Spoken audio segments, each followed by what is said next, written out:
大家好啊，我個名咧叫文晶瑩。今次我個展覽咧食咗我隻車咧係有關房屋問題嘅。今年咧已經係我咧第5年咧參加火炭開放工作室。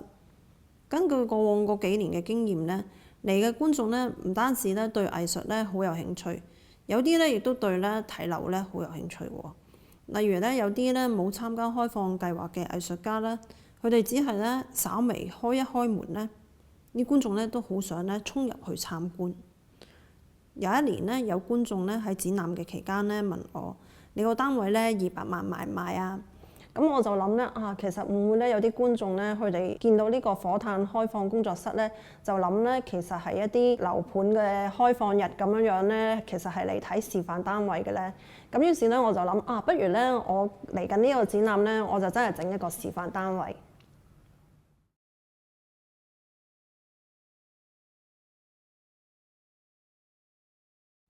我自己咧都有一啲睇樓嘅經驗啦，過程中咧我哋發現咧有啲炒家咧會通過咧頻密嘅買賣咧去造價。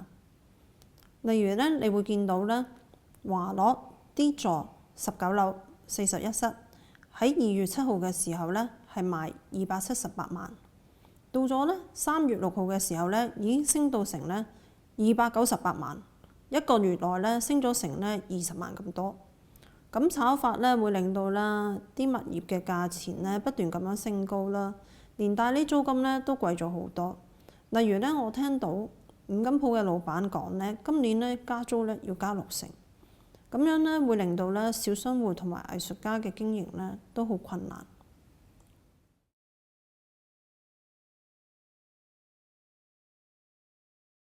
立下眼咧會以為咧係一啲樓盤廣告啦，但係咧如果你仔細睇嗰啲文字咧，你會發覺咧嗰啲咧係一啲藝術家同埋作者咧對香港炒樓現象嘅一啲意見。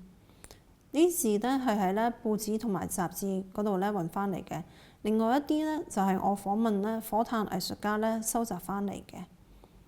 有啲藝術家講咧，因為租金太貴咧，已經放棄咗工作室咧，搬咗翻屋企啦。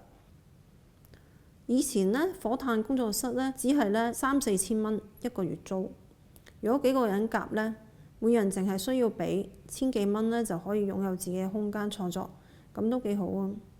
而家咧攬埋咧都成萬蚊，對於咧啱啱畢業嘅大學生嚟講咧，其實咧個負擔都好大。於是咧佢哋就要咧成10個人咧去夾份咧去租一個單位。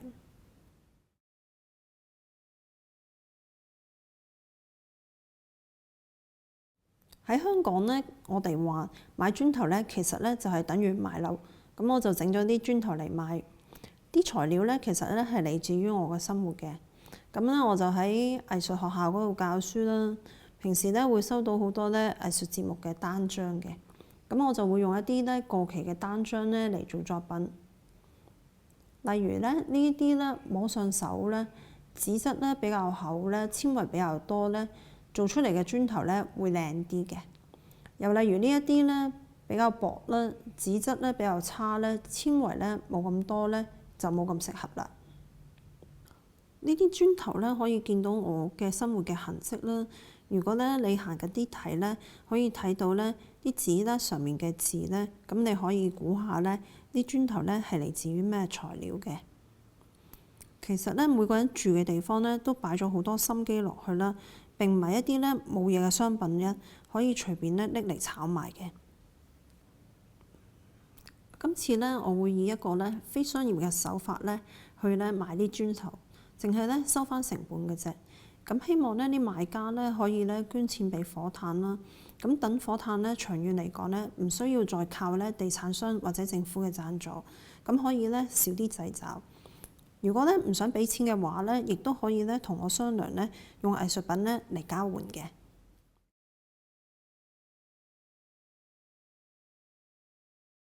大家咧可以喺呢個錄像咧見到好多咧香港嘅樓盤嘅廣告啦。香港嘅樓盤嘅廣告咧，通常咧就冇實景嘅，淨係得啲美女啊、洋酒啊、遊輪啊咁顯示一種咧高尚嘅生活咧，同埋掌握權力嘅一種意象啦。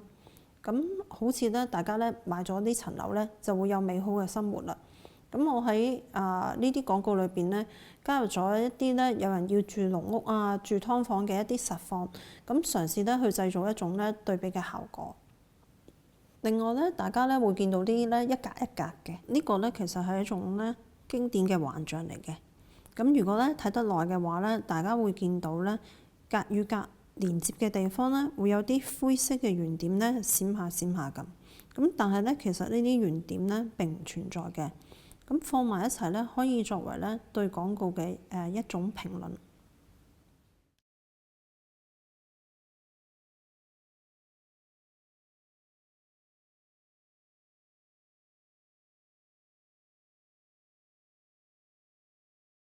呢塊鏡嘅意念咧係嚟自於咧我去睇樓時嘅一啲觀察啦。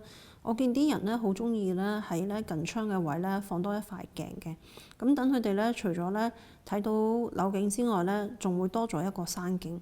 咁呢一個咧咁有香港特色嘅現象咧，非常之有趣啦。所以咧，我喺今次嘅展覽咧都安排咗咧有一個咧山景位喺度。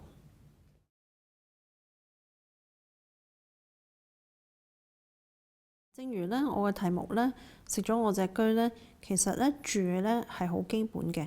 我覺得咧，人人咧都應該有地方住，想做生意嘅，想做藝術嘅，都應該咧有空間咧去實現自己。